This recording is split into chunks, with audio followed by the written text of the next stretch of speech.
بسم اللہ الرحمن الرحیم۔ السلام علیکم۔ 8 مارچ پوری دنیا میں یوم خواتین کے طور پر منایا جاتا ہے۔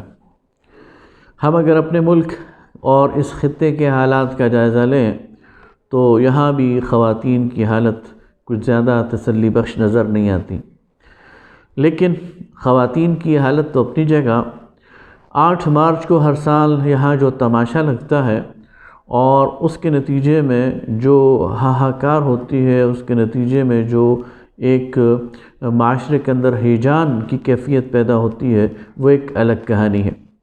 ایک طرف تو سیکولر اور لبرل طبقہ ہے جو ہاتھوں میں بینر اٹھا کر اور طرح طرح کے نعرے لگا کر مردوں کا منہ چڑھاتے ہیں، اہل مذہب کا منہ چڑھاتے ہیں اور مذہب کو گالی بنانے کی کوشش کرتے ہیں اور مذہب کو خواتین کی تمام تر جو صورتحال ہے اس کا ذمہ دار قرار دیتے ہیں۔ دوسری طرف ری ایکشن میں آ کر جو مذہبی طبقہ ہے وہ ان لبرل اور سیکولر لوگوں کو نشانہ بناتے ہیں اور انہیں بیہودہ کہتے ہیں اور ان کو فحش اور لچر ہونے کا طعنہ دیتے ہیں، اور اس ہاہاکار میں اور اس مناقشے میں اور اس مجادلے میں عورت بیچاری وہ پس جاتی ہے۔ اگر ہم اپنے معاشرے کا جائزہ لیں تو یہ ایک حقیقت ہے کہ تعلیمی لحاظ سے، صحت کے لحاظ سے، معاشی لحاظ سے، سماجی لحاظ سے ہماری عورت ایک حالت زار سے گزر رہی ہے۔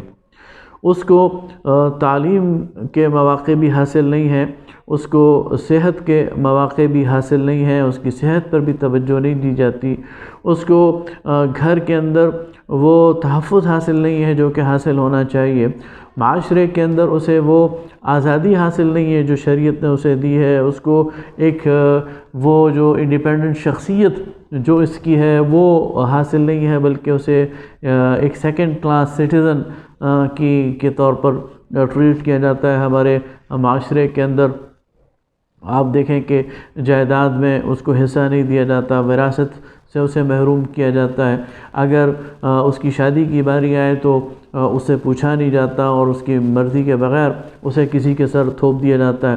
جب وہ سسرال چلی جاتی ہے تو ایک الگ کہانی شروع ہو جاتی ہے اور وہاں اس کے لیے اور بہت سارے آزمائش کے امتحانات شروع ہو جاتے ہیں، اور پھر وہاں ایک گھریلو تشدد یہ بھی ہم نے دیکھا ہے کہ ہمارے معاشرے میں یہ موجود ہے اور اس کا انکار نہیں کیا جا سکتا۔ تو عورت بیچاری وہ گھر میں بھی مظلوم ہے، وہ بازار میں بھی مظلوم ہے، وہ تھانے اور کچہری جائے تو وہاں بھی اس پر ظلم ڈھایا جاتا ہے اور اس کا استحصال کیا جاتا ہے اور اس کا ناجائز فائدہ اٹھایا جاتا ہے۔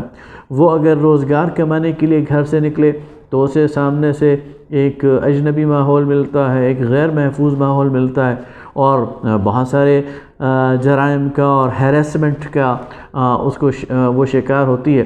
تو یہ ایسی چیزیں ہیں کہ جس کا انکار ممکن نہیں ہے، لیکن کیا اس کی اصلاح اس طرح ہو سکے گی جس طرح ہمارا لبرل سیکولر طبقہ اس کی اصلاح کرنا چاہ رہا ہے کہ ان تمام چیزوں کا ذمہ دار وہ مذہبی طبقے کو بناتا ہے اور انہیں نشانہ بنا کر اور عورت کو بغاوت پر آمادہ کر کے اور اپنی تہذیب سے، اپنی روایات سے، اپنی اقدار سے، اپنے دین سے برگشتہ کر کے اور ننگ دھڑنگ تہذیب کی طرف لے جا کر، تو کیا وہ عورت کی کوئی بھلائی کا ارادہ کرتے ہیں اور کیا اس کے ذریعے سے عورت کو کوئی حقوق مل جائیں گے؟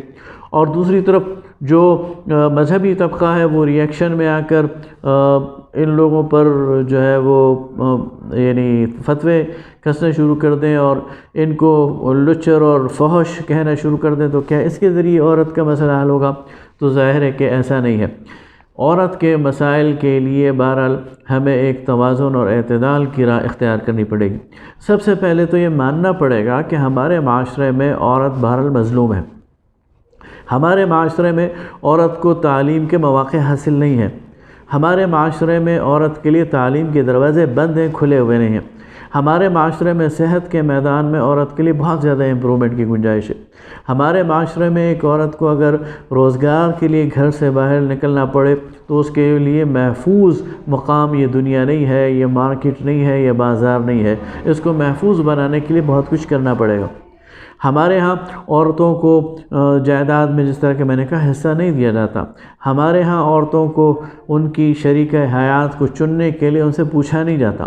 ہمارے ہاں عورتوں کو گھریلو تشدد کا سامنا کرنا پڑتا ہے. یہ مسائل موجود ہیں اور ان کو ایڈریس کرنے کی ضرورت ہے. تو کیا کیا جائے؟ اس کے لیے سب سے پہلی بات یہ ہے کہ ہمیں یہ ایڈمٹ کرنا پڑے گا کہ ہمارے معاشرے میں عورت پر ظلم ہو رہا ہے، اور اس ظلم کو ختم کرنے کے لیے اپنی تہذیب، اپنی روایات اور اپنے دین کی روشنی میں ہمیں کوئی راہ نکالنی ہوگی.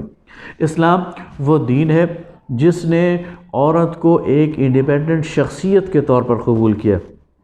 اسلام عورت کو دوسرے درجے کی شخصیت قرار نہیں دیتا، بلکہ جہاں مرد کا ذکر کرتا ہے وہاں عورت کا ذکر کرتا ہے. اسلام جہاں مرد کو ذمہ دار قرار دیتا ہے وہاں عورت کو ذمہ دار قرار دیتا ہے. اسلام جہاں مرد پر فرائض کا بار ڈالتا ہے وہاں عورتوں پر بھی فرائض کا بار ڈالتا ہے. اسلام جہاں مردوں کے حقوق کا تعین کرتا ہے وہاں عورتوں کے حقوق کا بھی تعین کرتا ہے.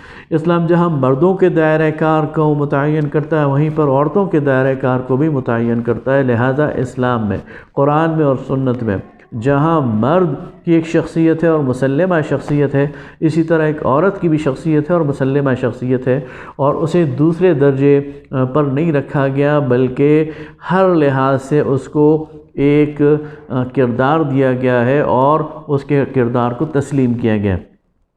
اس کے ساتھ ساتھ اسلام نے عورت کو سیف گارڈز دیے ہیں، اسلام نے عورت کو تحفظات دیے ہیں. اسلام نے اس بات کو یقینی بنایا ہے کہ عورت پر استحصال نہ ہو سکے، اس پر ظلم نہ ہو سکے، اس پر جبر نہ ہو سکے، اس کے حق کو نہ مارا جا سکے. اور اسی لیے اسلام نے پورا قانون وراثت اتارا. اس پورے قانون وراثت کا اگر آپ جائزہ لیں تو اس میں بیٹی کا حق، اس میں بیوی کا حق، اس میں ماں کا حق، اس کو بالکل واضح طور پر بیان کر دیا ہے، اور اس میں کسی شک اور شبے اور کسی ایمبیگوٹی کی کوئی یعنی گنجائش نہیں رکھی. اسی طرح اسلام نے جب نکاح کی ایک رسم اور نکاح کا ایک قاعدہ جاری کیا ہے تو اس میں بھی خواتین کو باقاعدہ پروٹیکشن دی ہے.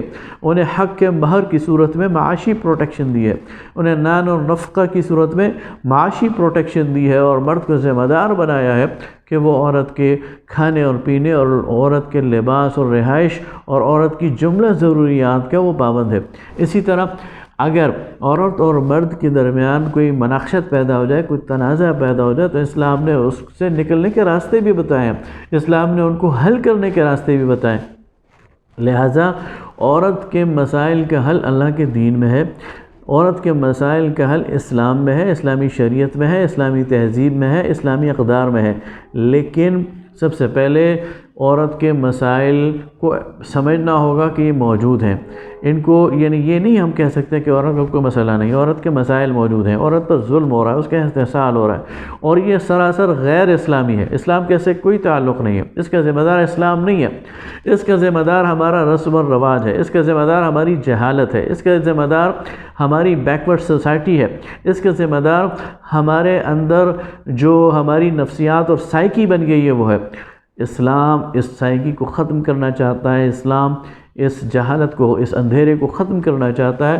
لہٰذا جو مذہبی طبقہ ہے اسے بھی ری ایکشن میں آنے کے بجائے اور اس کے خلاف ایک محاذ بنانے کے بجائے آگے بڑھ کر عورت کے مسائل کو ڈسکس کرنا چاہیے، عورت کے مسائل کو تسلیم کرنا چاہیے کہ وہ ہیں، اور پھر معاشرے کی اس طرح تربیت کرنی چاہیے کہ عورت کے مسائل حل ہوں.